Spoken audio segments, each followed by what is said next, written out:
What is up, everybody, and welcome back to the Tight Lines Podcast. In this week's episode, we have our first ever full gear review, and we talk about the hottest trend in bass fishing. All this coming up right now on the Tight Lines Podcast. Alright, so as you guys heard in the intro, we are going to be doing our first ever gear review here on the podcast, and I wanted to start off where this came from, right? So there's the age-old issue in the world of bass fishing. What is a great bait casting reel? But, right, there's always that but, it's under $100. So, it's a question that gets asked a lot, typically from beginners that are looking to get into using a bait caster. They've been using a push button, they've been using a spinning reel, and they're looking at getting into actually using a bait caster for, one reason or another. And so I figured I'd get on here and review my favorite. So, first off, when someone asks me this question, my mind goes a couple places. So, first way I'm going to go is going to be the Shimano SLX. I believe it's the A spec, or like Type A is what it's called. It is a all graphite bait casting reel for $99 from Shimano. It's on the SLX platform. It is not aluminum like the rest of the SLX lineup. It is graphite. So at the $99 price point from Shimano, it leaves a little bit to be desired. It is available in a wide variety of gear ratios. They have a 6-7 and an 8-1, also in right hand and left hand. But like I said, not aluminum at all, fully graphite, other than obviously there's little, aluminum or metal parts in there. But no, it's not an aluminum frame. So for $99, this just isn't quite what I'm going to recommend first, because for me, if I'm going Shimano and you're sitting at the SLX Type A, I'm going to spend the $30. I'm going to save an extra couple weeks and spend the $30 and go with an SLX XT. It's all aluminum, and I absolutely love that reel. It is a fantastic reel. So, after I talk about, the Shimano SLX Type A, there's another place that my mind goes, and that would be going over to the Bass Pro Shops brand, specifically the Pro Qualifier series of reels from them. It also comes in at $99, so it's just underneath the $100 budget still. And like the SLX-A, it does not leave any sort of room for taxes. So obviously after taxes, you're going to be sitting about $108, $110. And it does have an aluminum frame. But there's one thing missing for me here, and this is just someone, it's me getting a little picky. It's that it is a Bass Pro brand. It's the Bass Pro brand. It's not the Johnny Morris signature, which is different to me. This is the Pro Qualifier series from Bass Pro Shops. And so I don't really know much about them. I've heard that they're pretty good. I've never actually got my hands on one. They're okay for me, right? But for me, there's no big brand with a huge history and reputation to back this one up. So this isn't one that I'm going to recommend. And here's my other thought, right? So when I've bought anything Bass Pro branded, whether it's their XPS series or whatever else they sell, if it's their Cabela's brand of stuff, we're talking worms, we're talking hooks, line, hard baits, whatever it is, they don't seem to stand up to the test of time. They seem to have lots of durability issues, and they also seem to just have overall quality issues. Paint chipping on crankbaits, very easily, sticko worms tearing on one fish, line that seems to pop in a braid release. It hasn't been good for me. Hooks that bend out, that's a big one that I've had issues with Bass Pro Shops. Is their hooks bend out horribly. So if that's, in my thought, if that's the kind of, product they're putting out for those, why would I want to, for, a $6 crankbait or a $4 bag of worms, why would I want to spend $100 on the reel, right? I'm spending $100 of my hard-earned money on a fishing reel, and so obviously I want it to last. So at this point, I've knocked out Shimano, I've knocked out Bass Pro Shops. You can look at other brands. You can look at, Zebco's got the Roam. I don't really think Daiwa's got much under $100 that I would ever think about. You can go with Fluger. You can look at, some of these, you can go on to like Amazon. Look at Cast King and Piscifun and all these other brands. You can look at Lose even. Lose has some decent stuff. I know people are real iffy on Lose, they're real hit or miss. But that leads me to one brand that I absolutely love. I have multiple combos from them, and I have the reel in my hand for me right here. That's going to lead me to Abu Garcia. So, I know Abu Garcia has had controversy in the last few years regarding quality. There's huge talk, I think, when they got bought out by, I think it was GSM bought them out, about quality kind of went down the drain. And I know they kind of did a whole rebrand. And there's been a big, in my opinion, big change in Abu Garcia in the last couple of years. So I can personally, based on what I like to use, I can recommend to you guys Abu Garcia. So talking about the reel, okay, so we're going to go at the $89.99 price mark, okay? So this is under $100, tax and all, you should be just under $100, right? What are we talking about here? Well, we're talking about a reel that for me has stood up extremely well to the test of time. I have fished this reel hard. I've had it for about 7 months now. I've fished it in the rain. I've fished it with mud, wind, cold, everything you can think of. I've got at least 100 hours on this reel, okay? And I promise you guys I'm not lying. I do not get paid by any of these brands. No one pays me to review their stuff. I wish they did. And even if they did, I would tell you guys the truth. I'm not going to lie. I've fallen down hills with this thing. I've thrown it back up the hill. I've, been fishing along the river and fell in the river with this thing. And I've absolutely loved this reel. So what reel are we talking about? At $89.99 from Abu Garcia. It is the white and bronze colored reel that we all know, and it's the Abu Garcia Max Pro bait casting reel. So let's talk about this reel real quick. Get it real quick. So you go to Abu Garcia's website, you type in Max Pro, and this is what it comes up with. Okay, Abu Garcia states, experience better than ever Abu Garcia engineering with maximum performance with the Abu Garcia Max Pro bait cast reels. These reels feature custom designed co-molded handle knobs for increased comfort, a 7+1 bearing system for ultimate smoothness, and Duragear, which is trademarked, brass gear for durability. Features of this reel are 7+1 stainless steel, it's 7 stainless steel ball bearings and 1 roller bearing, machine double anodized aluminum spool, power disc drag system, which is trademarked, Duragear brass gears, which is also trademarked, and MagTrax braking system, which is also trademarked. A compact bent handle and drag star, recessed reel foot for the reel seat, a one-piece graphite frame, graphite side plates, and a large co-molded soft touch knobs. So the reel comes in left-hand and right-hand models, but only comes in one gear ratio for me. And honestly, the gear ratio that they picked couldn't have been a better one. It's in a 7.1-to-1 gear ratio. So why is that a good one? That kind of makes it the perfect all-around reel, right? You can kind of do almost anything with this. You can really get away with anything with this one. You can throw swim baits, you can throw jigs, you can throw Texas rigs, you can throw craws. You can throw spooks, you can throw ploppers. You can honestly, if you really need to, you can throw a frog on here. You can crank with this. You can kind of do everything with a 7.1-to-1 reel. If it's like a 7.8 or a 7.7, that's getting a little quick, and you don't want it sitting down like the 6.6 or 6.7 rate, I think that 7-to-1 is a really good happy medium. So what does it hold? So it's got 15 pounds of max drag, which for me, that's plenty of drag. If you're needing more than that, you're in trouble anyways. It holds about 120 yards of 30-pound braid or 12-pound mono. I personally I like to use 7-pound mono, and it states it can hold about 85 yards. I would bet closer to 90 or 95 yards. I think they were a little conservative on that judgment. But again, that's more than plenty. I'm not, I don't make 80-yard casts here, guys. I don't know about you guys, but I don't cast at 80 yards. So let's talk about all this information we've got now. So the first thing I run to for me is the co-molded handle knobs. And they state it's for increased comfort.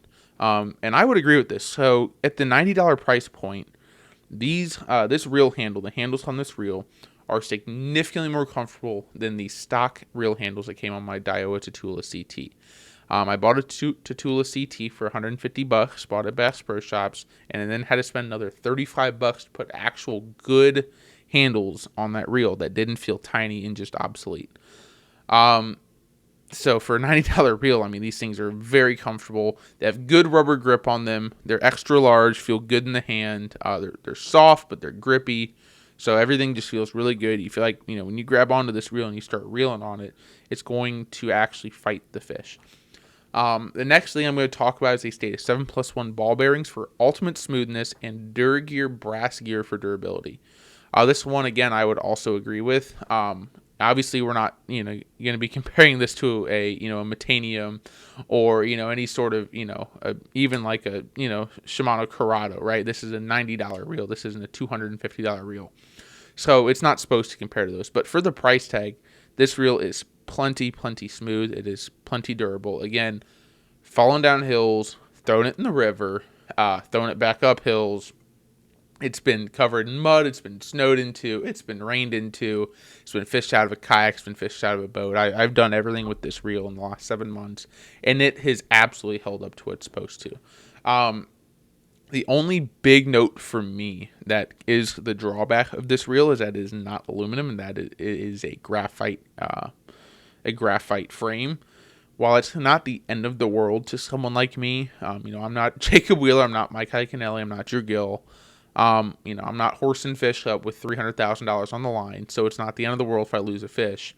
But I wouldn't say that this would cause me to lose a fish, but I think at $89, I think we're very, very close to seeing aluminum reels at $89.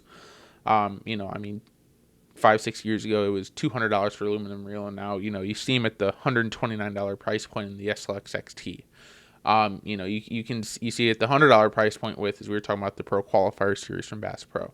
So we're right there. I think Ebu Garcia is right there on doing it, but this doesn't feel horribly cheap for graphite. I mean, you can listen to it.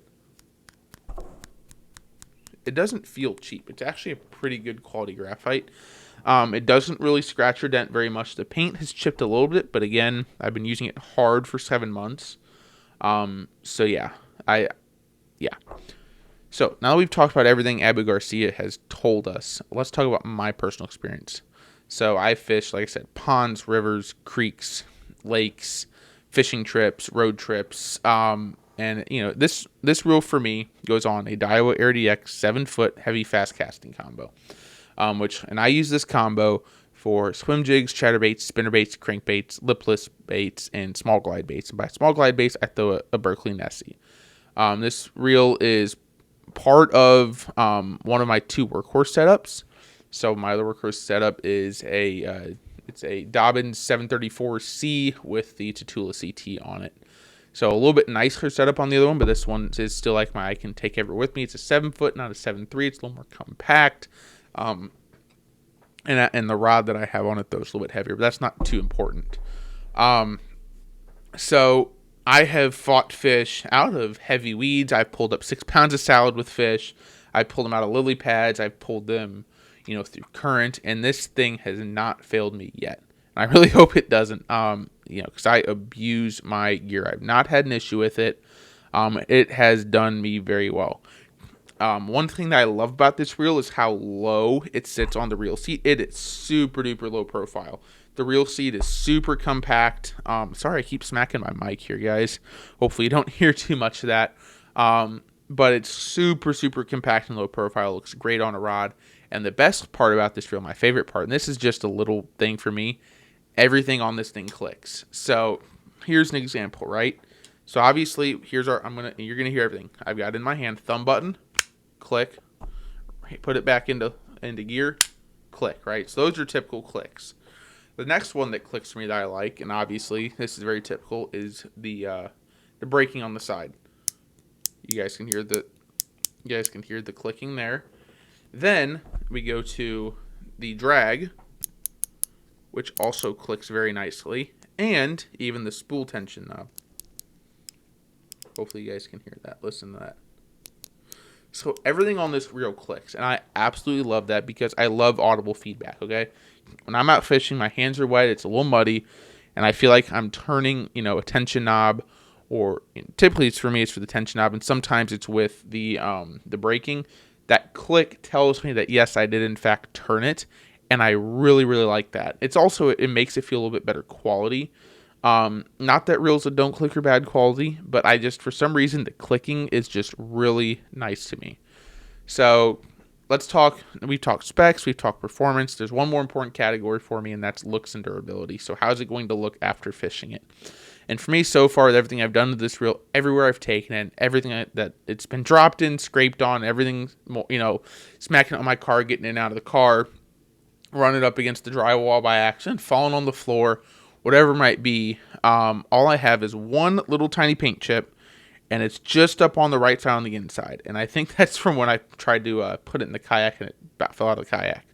I have no big dents. I have no cracks. I have no scrapes, no paint falling off.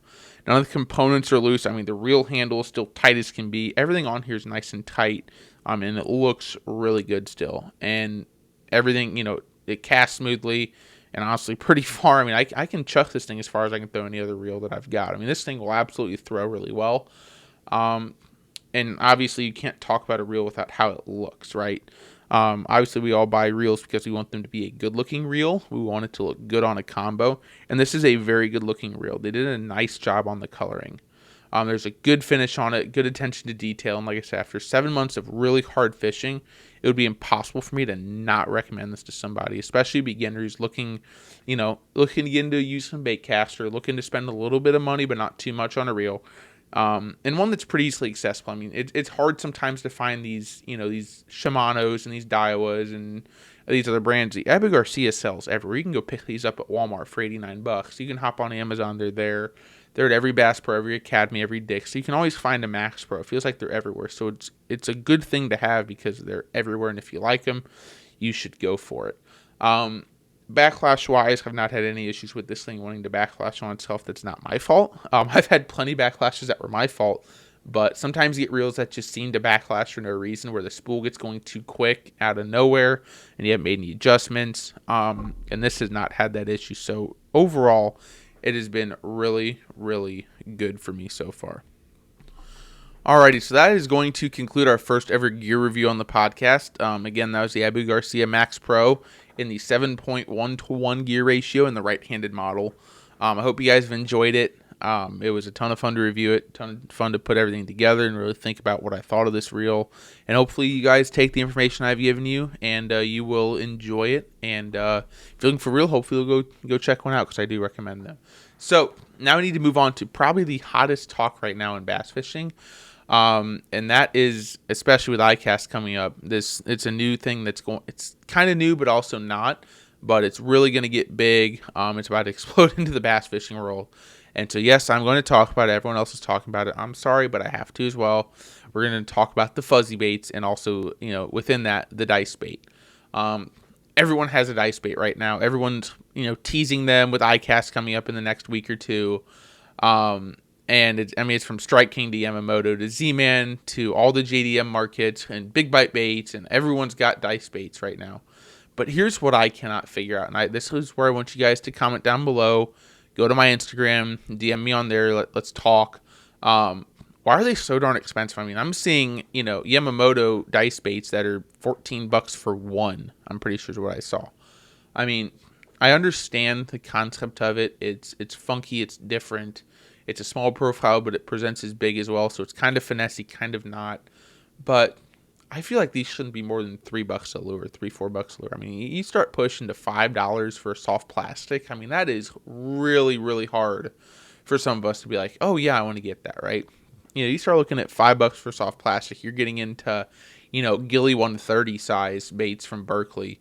You're really getting into a different echelon of market when there's plenty of options out there that, you don't have to spend that much money on a single plastic.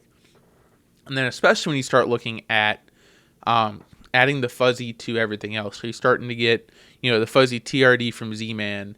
You're getting fuzzy worms, you're getting fuzzy craws. You're getting, everything now is going to be fuzzy. And I understand that it's something new and it's something fun. But at the same time, I'm really curious where this will work well. I don't think personally that this is going to work exceptionally well in the northern United States. I think especially in our colder markets, again, finesse is the name of the game and the point of the Ned rig, right? So they got the Z-Man TRD, which is, their little, 3-inch stick bait. It looks like it's a little Ned rig, pretty much Ned rig, soft plastic. And the point of a Ned rig is to have very little action, right? It's to just present as a dying or dead bait fish with no action. And it's supposed to be small and an easy meal for these fish. So then why are we putting these humongous, fuzzy little appendages all around it, right? And if you guys haven't looked at this, go look it up. It looks like a sea urchin, right? It's very, ridiculous in my opinion. And so I'm really just not a fan. But again, why are we putting this on a Ned bait? Because that kind of contradicts the exact point of it, right? I kind of get it on a craw, but again, you've already got appendages on a craw. I think you start getting too many, it looks too unrealistic, and fish won't eat it. Also, if they look too spiky like this, fish might be afraid to bite into them. Fish obviously don't want to bite into something spiky where it's going to hurt. And so they may not be wanting to bite into your fuzzy bait. So, like I said, comment down below in the comment section if these fuzzy baits are for you. Let me know if you're going to try them out. You guys can DM me as well. Comment on my Instagram. It's Tyler Plackey Fishing. Let me know what you guys think about the dice baits and the fuzzy baits. Is it something you're going to try out? Honestly, I'll probably buy a pack at some point. I'm going to see what the pricing is on these. But I'm not 100% sure which one I'll try out. But I'm sure I'll try it out at some point just for fun. I'll be intrigued to see how we are rigging this. If we're Nico rigging it, if we're drop shot rigging it, it'll be very interesting to see how we're setting up a rig for this dice bait, and especially when you start looking into these these stick baits and these craws that got them. If we're going to change up how we rig them. So yeah, that's my my 2 cents on the new fuzzy baits and the dice bait. So. All right, everybody, that is this week's episode for you all. I hope you have enjoyed the episode. And if you have, please be sure to drop a positive review for us on whatever podcast platform you tune in with. We are now on Apple Podcasts. We are on Spotify. We are on iHeartRadio and also Amazon Podcasts. So we have 2 new ones at the end. Go ahead and drop a nice review for us, a written review or 5-star review. Go ahead and drop a follow for us. Also, please be sure to check out my Instagram and my YouTube. Both of them are titled Tyler Plackey Fishing. They have the same logo. Go on there. You'll find me. Pretty simple to find. You can see what I've been up to. You can DM me suggestions for the show. Ask questions for the tackle box. Because I want to bring back the tackle box in some episodes coming up. Or we can just chat fish and we can talk about anything you want fishing. I love talking fishing. So go ahead and message me on there and we can, I'd love to talk with you guys. So thank you guys so much for listening every week and dedicating your time to the show. I really do appreciate you guys, all of your support, spending your time with me and helping the show to grow. And until next time, guys, tight lines, y'all.